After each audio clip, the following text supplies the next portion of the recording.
In her late 30s, Carmen Smith learned that she had a gene that put her at high risk of contracting cancer.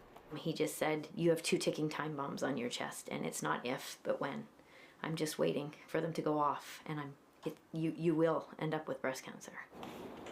Smith had a preventative double mastectomy and then got breast implants. 7 years later, she learned there was a link between her implants and a rare cancer.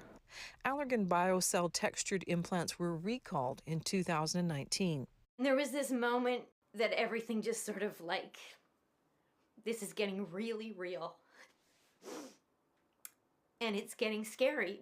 Smith was shocked to find out there was no Canadian registry of implant recipients. It's simply not acceptable that we have better measures in place for motor vehicle recall. And we're talking about a medical device that is in human beings. Smith paid $10,000 to remove her implants and opted not to replace them. She wants Health Canada to mandate a registry to ensure all people with medical implants get notice of recalls or problems. Health Canada says when a recall is conducted, the manufacturer is responsible for developing communications to inform affected parties of the recall, including recipients.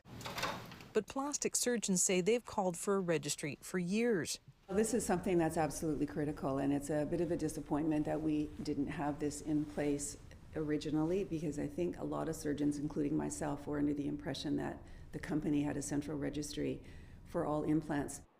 Smith says breast removal was traumatic enough. Then to fight to find out if your implants were recalled is just too much. The intention of going public and the decision around doing this, and so that nobody else has to experience. It's not right. Yvette Brand, CBC News, Port Coquitlam.